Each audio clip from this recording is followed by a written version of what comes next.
Well, it's been a busy week of news regarding Scream 7. It set the internet ablaze and left many, like myself, wondering, what does this all mean? So let's talk about what the Scream 7 casting news could mean, and let's address the controversy.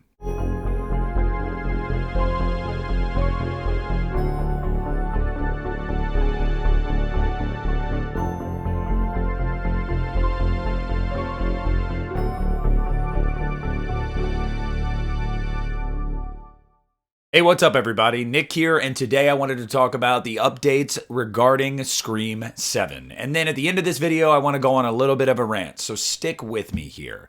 Now, like many of you guys, I'm sure, I'm really excited for Scream 7. I am a huge Scream fan. I have been because I just grew up with this series. I've been following the franchise pretty much my whole life because it really rose to prominence in my formative years. So Scream has just kind of always been one and the same with me when it comes to just life and movies and everything, pop culture. Scream has been at the forefront of it. And of course, I am a Stuther. I am somebody that says Stu Macher is alive. I don't care what you say. I want him back in the next movie.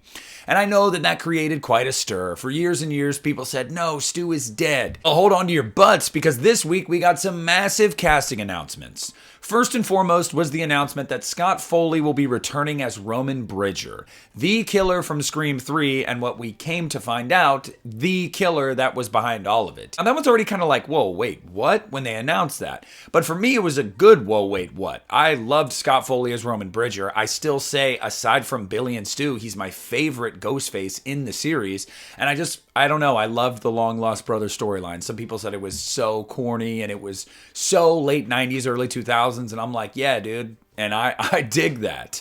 But then they didn't stop there. Then it was announced, and it broke the internet, that Matthew Lillard will be returning as Stu Macher.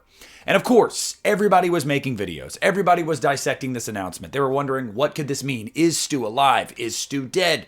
Well, let me give you guys my thoughts on this. First and foremost, when it comes to the return of Scott Foley and Stu Macher, sadly, I don't believe they're going to be alive, guys. Especially Roman Bridger. Guys, he got shot in the dome. We saw it. Like, they did not digitally remove that like they did with Emma Roberts to try to bring her back in a later sequel that they never ended up doing. No, he is DED dead.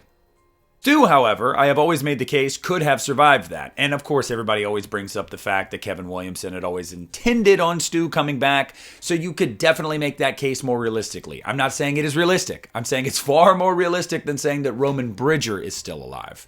But I don't think either one of these casting announcements are that these guys are coming back in the flesh. See, there's a rumor going around online right now that Scream 7 might be utilizing AI in its plot, saying that the killer may be recreating some of the old killers with AI. And that's an interesting plot point, especially because AI is at the forefront of the news these days. Like, AI is technology that we are going to have to come to terms with sooner or later, whether we like it or not. And it can be used for bad. And if that's part of the plot of Scream 7, well, that's very pertinent to today's times. But I can't confirm that. I have done some digging. I've asked some people I know. Nobody can confirm that yet. So anybody that tells you that they can, they're full of shit. I'm just going to let you know that right now. There's no way to know that unless you have seen the script or talked to somebody that has seen the script, and they can verify that. So again, it is just a rumor floating around. The other option here is that Stu and Roman are being brought back for flashbacks or maybe ghost visions like we had with Billy Loomis in 5 and 6. I tend to think it's probably more of the latter. I tend to think that it is probably that they are going to be flashbacks or visions, but then that makes me wonder. Because if you're bringing these guys back today, like you did with Skeet, you're going to have to seriously de-age them if you're going to do flashback sequences with them, especially Stu. I mean, Matthew Lillard, he has aged gracefully, but he definitely looks older. Even Scott Foley does. So I don't know how you would really pull that off without some serious de-aging technology, because otherwise it's just not really going to be believable. Then, of course, as I am explaining that and trying to wrap my head around it, I'm going, well, the AI thing definitely seems more believable then. But there's a third route here, and I do believe that one of these three routes is the route they're taking. The third route is probably my preferred route, which maybe it is the use of AI and recreating the old killers, but maybe Stu is still alive, and he's been behind it the entire time. And maybe it was a red herring. Oh, we're recreating all these killers that are dead. And then you find out at the end that the person behind the mask is one of those killers and recreated himself using AI to try to throw you off of his trail. That would be really cool. I don't know if that's actually going to happen, because if Stu was going to be the killer in this movie, I do not believe they would have announced the return of Matthew Lillard publicly. I think that is something they would have kept under wraps. But if I had my druthers here, I would hope that number 3 was the option here. I want Stu to be the killer. But again, I cannot stress enough that I do not believe that is what's going to happen, nor is any of the intel that I've gotten leading me into that direction. So a lot of people have been saying online, oh my gosh, this is so fan service, cash grabby BS. And again, I'm going to get into a rant here in a second, but I just want to put everyone's mind at ease. No, I do not believe that Stu or Roman or any of these people are coming back in the flesh alive as the killers behind the mask. I do not believe that whatsoever. I think that Kevin Williamson has something up his sleeve that's actually really creative and probably very prescient to today's times, and I'm really excited to see what it is, especially when you're bringing the band back together to achieve that goal. Also, it has not been officially confirmed yet, but yes, Skeet Ulrich is coming back as Billy Loomis. I can tell you guys that as well. I do know that. I have that on good authority. I don't know why that hasn't been officially reported in the trades yet, but Billy will be back as well. And that makes a lot of sense. And of course, a lot of people are asking, what about Emma Roberts? I have heard absolutely nothing about that, and from what I have heard, it does not sound like that's going to happen. I personally think they're going to focus on the first 3 movies in this film, and I think that's the right route to go. And then to top that off, I have also heard that Hayden Panettiere is too busy with her scheduling, and there's conflicts there, so she is most likely not going to be involved in Scream 7. And I'm okay with that, especially if we're taking this outside of Woodsboro, and this is going to be where Sydney lives. It's going to be kind of separated from everything we've seen before, so I'm okay with that. Kirby doesn't need to be here. I feel like she would almost feel shoehorned in. So that's what I've heard. That's what's been reported and confirmed. That's the news with Scream 7. And then as far as getting into the controversy here and my little bit of a rant, look, if you guys have been following me for any amount of time, you guys all know that I publicly talked about how I felt like Spyglass's handling of the Melissa Barrera situation was just really bad and gross, and I did not like the optics of it whatsoever, and I don't think a lot of people did. But again, on the other hand, this is a private company. And in America, these private companies can make these kinds of decisions and they don't have to give us any reason at all. Piggybacking off of that, there has been a contingent of people, and I just have to say, they are the loud minority on social media. They are not the majority of people.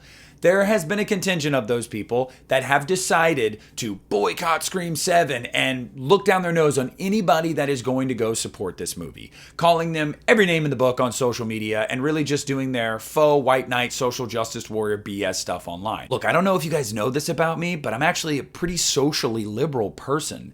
But I think all of this has gone way too far. It's gross, and it's just turned into Scream 5 levels of fandom, where it's just ridiculous, where it's toxic. It's gotten to the point where these people are separated from reality. They're living hermetically sealed in their own bubbles online, and they think that that is the real world. They don't understand that social media is not the real world, and that most people in the world, 90% of them, do not give a shit about what you're saying on Twitter to people. And again, I can't stress enough how sympathetic I am to the cause, because I agree with a lot of how these people feel, a lot of what they're saying. They're just going about it the complete wrong way, and they're putting people in the crosshairs that don't deserve to be in the crosshairs. And furthermore, my largest point is, they act as if Scream started in 2022.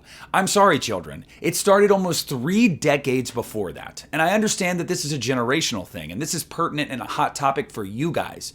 But understand that these characters and those most recent movies, that's not the beginning of Scream. Scream has a legacy going way back to people you've probably never even heard of, like Wes Craven, Kevin Williamson, Nev freaking Campbell. I could go on and on down the list of the names that make Scream Scream. So if we're going to act like all of a sudden the franchise is now dead because the most recent iteration isn't getting continued, well, that's just ridiculous. And it looks down the nose of anybody that has been a Scream fan for 3 decades, that have been following it since the beginning. We watch these movies not because we're supporting Spyglass. We watch these movies because we love Neve Campbell in the role of Sidney Prescott. We love Kevin Williamson and the franchise that he created, that he now has the opportunity to direct. We love Courtney Cox as Gale Weathers. We love Stu Macher. We love Billy Loomis. We love all of these characters and all of these actors and all of these writers that have given their all for decades to this franchise. And I'm sorry, but Scream did not start in 2022, and it sure as shit didn't end in 2023. And the wasted time and wasted breath by all of you guys on social media. Look, if you don't want to see the movie and support it, that is your right. But the type of shit you're saying to people online, it's just disgusting. It's beneath you. Even you. It's beneath anybody that considers themselves a rational, decent human being. And again, I'm not here to be the morality police, okay? That's not my job. It's also not Scream's job. I'm here to enjoy a slasher movie from a slasher series that I have loved my entire freaking life and support people that are a part of this movie that I love, characters that I love and stories that I want to see continue. And I'm sorry, I'm not going to get on my soapbox and try to get everybody to believe and agree with every freaking thing that I say, especially when a lot of these people wouldn't even dare lift a finger to try to make anybody else's life easier. It's all about clicks. It's all about rage bait. It's all about attention online. It's all engagement farming. And quite frankly, I'm just over it. And a lot of us Scream fans are over it. We don't want to be mired in this controversy. We don't care. We simply love Scream, love these characters, love this series, and we're just going to go watch it and support it. And that is what it is. And if you guys think it's deeper than that and you want to look down on us for it, fine. Who cares? But again, I've said this all over social media the past couple days, and I will say it again. A lot of you are going to be shocked to find that this is not going to change the prospects for this movie at all. It might be bullshit. It might be a terrible movie. Guess what? It's going to make a shitload of money. And then maybe, just maybe, that will make you realize that you are in the vast minority. And the internet is not real life for people that do not live terminally online. But again, to come to that conclusion, you have to have some brain cells. And I'm just starting to think they're not there. Whew. So yeah, guys, that's my rant. And look, it came from a place of passion. It came from my heart because as somebody that, again, is sympathetic to this cause and actually spoke out publicly in support of Melissa Barrera and thinking that Spyglass's handling of the situation was bullshit, it just is crazy to me that I'm also the villain. And people that are going to go watch Scream 7 like me are the villain. It doesn't make any sense. You want to vilify people at all turns. You never want to meet in the middle. You never ever want to see somebody else's side of things. You are just living in your hermetically sealed bubble, and I'm just sick of it. And I know a lot of you guys watching this probably feel the same way, and I hope my rant was cathartic to you. I hope it was like, yes, you said the words that I couldn't say, because I'm sick and tired of getting on social media and just wanting to say anything about Scream, not even about Scream 7, just anything about Scream, and you have these random people that are just coming in your mentions, just calling you every name in the book. It's just annoying. We're over it. We're done with it. And hopefully when this movie comes out and makes a shitload of money, you guys will shut up about it too. But I want to hear down below what you guys think of the recent Scream 7 news and what you think about the whole controversy. Am I right or am I totally off base? Am I an insensitive prick or did I nail it right on the head? I want to hear down below in the comment section. But either way, I don't care because I spoke my mind. And if you know anything about me and my channel, I'm going to do that always. So thank you guys so much for watching. Please leave a like on this video. Subscribe to the channel if you haven't already. This is Nick at the Lost River Drive-In and I'm pulling out.